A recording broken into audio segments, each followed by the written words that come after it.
According to the Census Bureau, last year, a record 5.5 million people applied for a small business application. Over the last few years, the number of applications filed to start a new business that's absolutely surged. So small businesses are not only job generators, they're also at the heart of the American dream. In the last month, we've increased the share of funding for small businesses with fewer than 10 employees by nearly 60%. I decided I'm going to tackle this problem by myself and start my own business.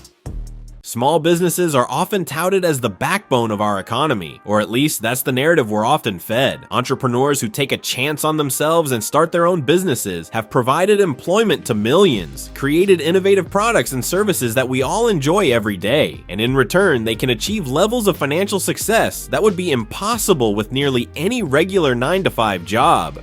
You'd be crazy not to give it a shot at least once, right? Well, that message has been heard loud and clear by millions of people. If you look at the numbers, it would seem like we're living through a golden age of new entrepreneurs. In fact, there are now twice as many new business applications being processed each month than there were before the pandemic. Politicians on both sides of the aisle have been quick to take credit for this trend, painting it as the perfect personification of the American dream. Unfortunately, this record-setting rise in new businesses has made a lot of people very upset, because in reality, many of these new businesses are being started by people with very little money. So instead of being a sign of a thriving business environment, it's instead seen by some as a reflection of everything that's wrong with our economy. Another thing the president is upset about is this end of the money for this small business program right now. The administration had a new small business program, the money ran out, they want a deal done by Congress, and they want it done today. If you believe the numbers, things look pretty impressive. According to the Census Bureau, last year, a record 5.15 million people applied for a small business license. Over the past few years, the number of new business applications has surged, so small businesses are not only creating jobs, but they're also at the very heart of the American dream. In the past month alone, the share of funding directed towards small businesses with fewer than 10 employees has increased by nearly 60%.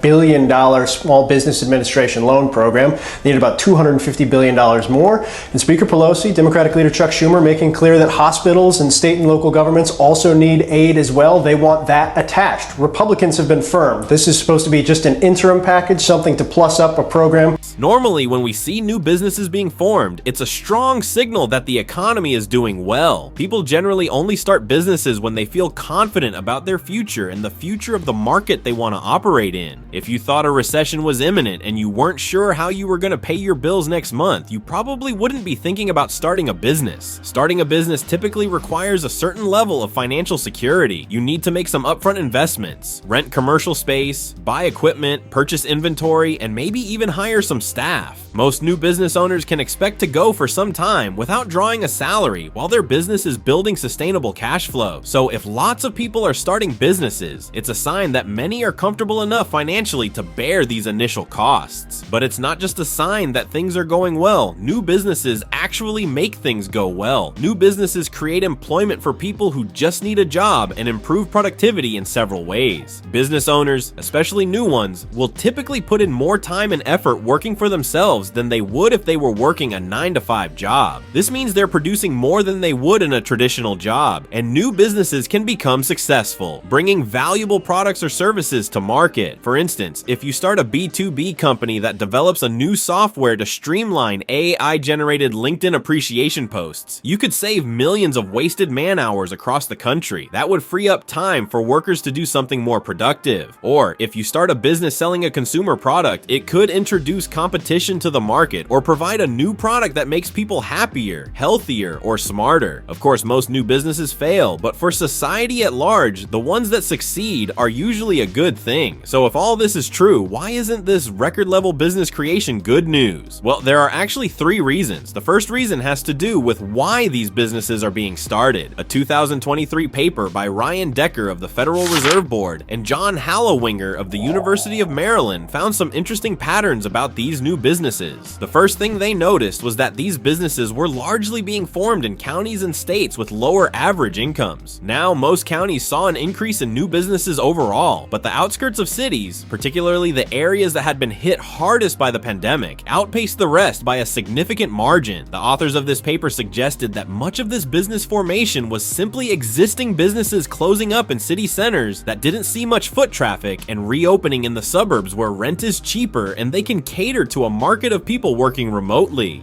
This wouldn't really increase business activity, it would just shift it around from one place to another, but closed businesses can stay registered long after they physically shut down, so this shift to the suburbs might not be helping things, but it's not hurting either. Unfortunately, this doesn't explain all of the trends. Many of the people starting new businesses aren't doing it to chase their dreams, they're doing it because they have no other choice, and that's probably making things worse than we realize. So let's talk about how money works. One of the reasons our government struggles to accurately gauge the economy is because collecting data on hundreds of millions of people, millions of businesses, and billions of transactions is incredibly difficult. They often have to make calculated guesses based on historic patterns. For example, the rise of ghost job listings means there are almost twice as many job postings as there were 5 years ago. But anyone who's tried to get a job in the last 2 years will tell you that businesses aren't exactly rushing to hire. This is a problem because government agencies use job creation data to make critical budget and interest rate decisions. But we shouldn't be making things up. In the past, the idea was simple. More business creation equals more job creation. After all, businesses need employees. But that's no longer the case. In the report on new business applications, Decker and Hallowinger found that counties with a higher rate of business creation were actually seeing a higher rate of job destruction. This confirms what many of us have suspected. People aren't starting businesses to take advantage of a great opportunity. They're starting them because they have no other choice. According to a broad market survey, 36% of the American workforce is now engaged in the gig economy. Some of these people are doing this alongside their regular jobs, but whatever the specifics, this is a significant increase from just 5 years ago. Gig workers are encouraged to register a business and keep track of their revenue and expenses just like any other business owner. But unlike traditional businesses, most of these gig economy entrepreneurs won't be hiring employees or investing much in the broader economy. In the past, people who started businesses had some experience and some cash in their pockets. But now, many of the people starting businesses in the gig economy have neither. And while it's true that some people appreciate the flexibility of gig work, these jobs tend to be insecure, low-paying, and dangerous. The government hasn't really acknowledged this issue. The rise of gig economy businesses is being ignored by policymakers because headlines about job creation and business development are great for re-election, and when these changes are revealed, it could make the government look like it's failing to manage the economy. Now, if we want to encourage genuine business activity, there are things we can do, like banning non-competes, making it easier for business owners to save for retirement, and improving access to healthcare for people who don't get it through their employers. But these changes are difficult. One group that has a vested interest in ignoring this trend is the platform businesses that have made all of this possible. So, while it might seem like we're living in the golden age of entrepreneurship, watch this video next, and don't forget to like and subscribe to keep learning how money works.